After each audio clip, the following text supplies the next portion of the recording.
Welcome to Pure Hustle Podcast. I'm Mike. And this is Orlando, and we're here for another Monday minisode. Yeah, Monday minis are where we get to talk about one specific topic for a little bit shorter amount of time. And this is like a YouTube exclusive. Monday minis are only on YouTube, which you know if you're watching right now that you're watching it on YouTube. But we have our longer form podcast that releases on every platform you could possibly fill your ear holes with podcasts. And that's on Wednesdays. So hopefully if you're a Wednesday podcaster listener, you've found your way over to the Monday minis. But if you're just listening and watching these Monday minis, we have our Wednesday show on YouTube, or you can just listen, on your commute, put on iTunes or Google Podcasts, whatever you use, Spotify. We've been having issues with Spotify, but anyways, yeah. So check us out there. But today we're going to be talking about a recent Whatnot auction that we had and kind of some takeaways we've had. We've kind of had an up and down experience with Whatnot over the last several months, just kind of trying to figure it out. Good experiences, bad experiences, and I think our opinions are starting to shift, and we're starting to have a better grasp on what Whatnot is and what it can be.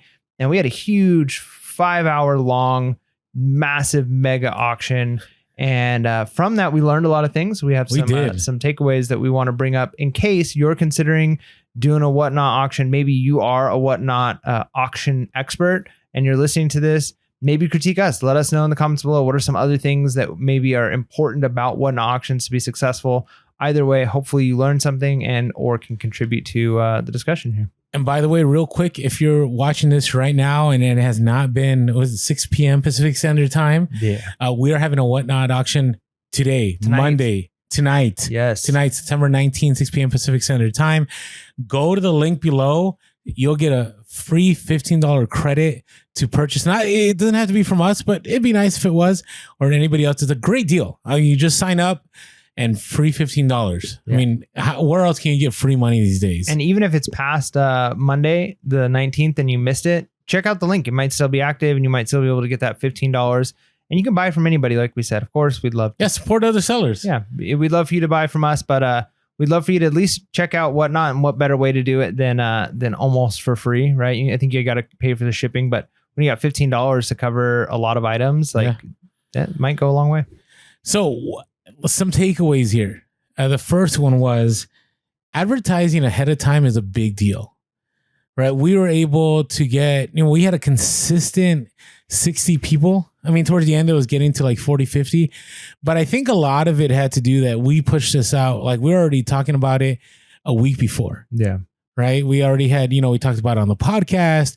We had some Instagram posts. We had Instagram stories. We talked about it on TikTok. So use every avenue possible to push the Whatnot auction, because you want to get as many people there. The more people you get there, the better, it's better you're able to sell prices, right? The more people are interested, and you're definitely be able to sell through more. Yeah, which is one of those reasons why it would be useful to already have a presence on social media. And that doesn't mean you have to be a content creator. But if you're the kind of person who's contributing a lot in people's discussions, maybe you're on Twitter, maybe you're on Instagram or on TikTok, and you're commenting on people's stuff, people know who you are. They kind of trust you as you just comment on somebody's stuff like, oh, I'm selling some of this stuff, tomorrow in my Whatnot auctions. That can get you some followers on Whatnot. So just having that credibility or pushing it on Whatnot itself. So if you're kind of starting on Whatnot and you don't really have another social media presence, then developing that reputation and kind of pushing, just build it consistently. Build it slowly, push to get more people to follow you, and then develop like a routine and get people so that they consistently know when to come and check you out. So, and real quick, just to add to that. So the first few Whatnots I did, I maybe had at time like 9 or 10 people in the room, and people were getting great deals. Now at our auction, people still got great deals, but people were, we were able to sell through a lot more. Right. Because when I only had like 9 people, after a certain while, people were like, yeah, we don't want to buy anymore. Right. Or, I could put something at $1, and because there's only like a handful of people, it would sell for $2. Right. But now people knew the value of stuff. And so, for example, we had some the North Face coats that sold for good money, and people knew that, hey, I may not be able to get this for $5, but things still went to 10, 12, 15 bucks, and they're still going to make a ton of money on it. So again, it helps to advertise early. That's really good. Another thing is you want to be able to find your shipping supplies ahead of time, kind of know what it is that you are planning on shipping, Are you doing cards, baseball cards? Are you doing Pokemon cards? Are you doing shoes and only shoes? Are you doing shirts and only shirts?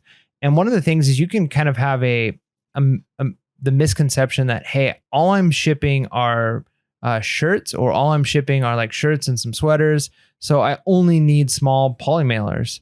Well, the thing is, one person over the course of, if you're doing a long auction, depending on the type of auction you're doing, we had some people who that's all they bought were shirts and sweaters, but because they bought 20 of them, that's not fitting in. That's not fitting in a poly mailer, right? Luckily, I had the massive poly mailers. Yeah, we had big poly mailers ready to go for those, or we had other boxes and things. So you kind of have to know, like, hey, maybe you're doing shoes, but what if one person buys 3 different pairs of shoes? Like, maybe you just have the box for one size shoe. So have a couple of bigger boxes ready to go, knowing, hey, I can put 4 boxes or 4, shoes or pairs of shoes in this one box, and kind of think through that and have that stuff ready, because the auction itself can be exhausting, and then organizing all of your stuff, and then you go to ship, and if you realize that you don't have half the stuff that you need, and then you got to drive somewhere and then come back, it's just not worth it. So it's better to be prepared ahead of time and to figure out, even before you do the auction, like if it's too much work to find all the boxing that you need to do it, then maybe put off the auction until you've got the right supplies that you need, because otherwise you might be late on shipping. It can cause a lot of other problems. Agreed. Now, I hesitated initially with $1 starts, but I do believe, and maybe Mike disagrees with me, but I do believe dollar amount doesn't matter. If it's something that, if you have enough people in the room and enough people want it, it's not going to sell for $1, right? Towards the end, we started so many auctions at $1, and they still went to good enough prices where we feel comfortable enough selling it at that price, and buyers feel comfortable enough paying that amount. And so I don't think there's a danger, as long as you have quality stuff and you advertise ahead of time and you have a good amount of people at the auction. If you start at $1, you're still going to be okay. Yeah, I think you had the right caveat in the beginning where you said if you've got enough people in there. I think if you're just starting out, it might be worth it. Kind of the same way with eBay. Like, if don't put it at a low amount unless you're willing to let it go for that amount. It's better maybe to do almost like the buy it now style, or like, hey, I would be okay if this sold for 10, so I'm going to start it at 10. Knowing that, if there's only 5 people in the room, maybe no one bids on it, but at least it didn't sell for $1, right? So, but if you've got 20, 30, 40, 50 people in, that the clientele that's in the room, the audience is for these things, then you can kind of do that. And it's similar to starting things. Like, we were starting low prices, not because we were trying to like psychologically convince people to start buying things, but I think there is the element of that, but we wanted stuff gone. Yeah. And so I think that maybe some people's, feeling is like, hey, if things would have sold for the $1, $2, we'd have been like, it's a bummer we got to ship it at that price, but we really are happy getting rid of it at that price. And we're actually happy that somebody's getting it at a killer deal. Yeah. So, but we were comfortable with it actually going at that price. Now, if it was like, this was our source of income and this is an $80 jacket and I'm going to start it at $1, well, what if it sells for $3? That's like getting punched in the stomach. Now, we did sell some jackets that are worth like 80 to 100 for like $10-20. Yeah, we did. But again, we were okay with that. So you got to figure out, I think you're right that low dollar is fine if you've got the right people in there and the right number of people in there and, playing around with it. So I would say start on that, like start high if you're new and figuring it out, unless you're willing to just build that reputation by like burning items, right? I'm doing Pokemon cards and I'm willing to sell it all for half price for the first couple of months and just basically eat the price on all this stuff until I've built up the following that I can really start, making it work. I mean, a lot of big companies, that's what they did. I mean, Amazon ran at a deficit for how long, right? A lot of companies for years are running at a loss in order to continue to build. Yeah. So don't be afraid of doing that. The next one is staying organized during the auction, and that starts ahead of time. During the auction. Yeah. So that starts ahead of time of knowing where things are going to go, how you're going to do it. Part of the problem is it's really difficult to like run practice auctions. So like my wife and then me, we're trying to like for the first time ever, like make a listing go live and adjust the title. And then when we adjust the title and then click save, all of a sudden it's gone off the list and then you have to search for it again. So there was like a little bit of a learning curve with that. But during the auction itself, it's actually would be better to take a moment after an item sells to like for your audience to lose like 5 seconds of you putting it in the right spot, folding it and putting it in the right spot and then grabbing the next thing than for you to just throw the item on the ground. Even if we were labeling them with stickies.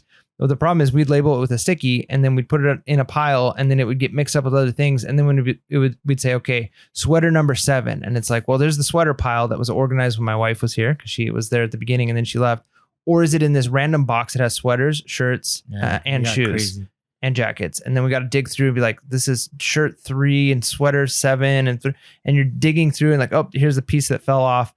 And then that makes the packing so much more challenging. So being organized and taking that extra time to say, hey, I'm gonna, thank you for this purchase. Let me put this. If it's just you running it, it's better for you to say, great job, fantastic. I'm gonna put this in your pile real quick. And then, all right, the next item, and you can be talking off camera for a few seconds. The next item is gonna be a really cool shirt or whatever, but staying organized is gonna save you a ton of time afterwards.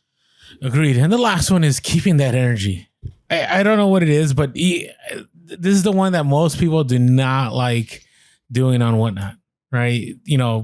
I just think there's a entertainment component to it. I see a lot of the bigger resellers who do YouTube doing it.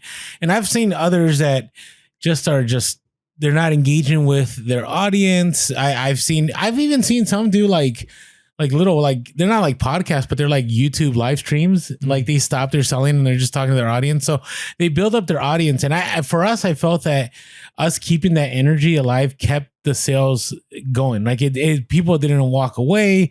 People were willing to engage with us. And I think keeping the energy definitely helps during a Whatnot auction. Yeah. And here's what I would say. If you've never done something like recorded, maybe you've done like Insta lives on random things with your family or done videos, but try with an open eye, watch, like record yourself talking. And if you're just talking normally to a camera and you're talking normally as if you're talking to a person, it comes across off audio and on camera as if you're almost dead or flat. You have to be a little bit exaggerated, a little bit over the top, but then there's a fine line because if you go too much over the top, then you're a used car. So you have to find that balance, but you do have to be a little bit bigger than normal. And that's one of the things that like actors are really good at and like stage actors is your expressions, the way you talk, the way you enunciate, the way you like project. It has to be slightly above like the average. Like if I was just talking to Orlando sitting here, I'm not talking with as much enthusiasm and passion. I mean, maybe I get passionate about it, my discussions, but it's going to be a little bit less. So you do got to keep that energy up. And if you've never done it before, it's a weird practice, but I would say record yourself talking about something for a little bit and watch it back and see, does it feel flat and dry? Because I think that's the reason why so many people, when they're recording and you watch, because I've seen it too, I've watched Whatnots, and you can just tell like this is a person who's like, all right, did you find that thing over there? Okay, so bring that in. This is a really cool Pokemon card actually. And you're just like talking as if you're talking to a friend. It's gonna come way too flat when you're listening to it and watching it. And they don't realize that because they're like, well, I'm talking, this is who I am. And so you have to watch it for a second and see like, is that how I'm coming across? Because I think Orlando is right. When you can keep energy up, people are more interested. They're engaged. They're going to be, if you can keep your audience leaning into the phone, watching what's happening, they're more likely to press bid. Yeah, agreed. And it's tough. It's tough, especially, a live stream for us. It's crazy. You know what helped us keep the energy is our audience. Yeah. Like everybody that was there was hyped and it was a great time. So definitely engagement will help you out. All right. So hopefully if you have not done Whatnot or you kind of were like, hey, I don't know about Whatnot, I encourage you to come back. Again, this post is not sponsored by Whatnot, but we just want to help you guys out. So make sure you're always advertising ahead of time. Your dollar amount doesn't really matter if you have a great audience at hand. Get your shipping supplies ahead of time. Be organized during the auction and keep that energy. Yeah. And with that being said, make sure to be real, be relevant, and be reselling. Peace.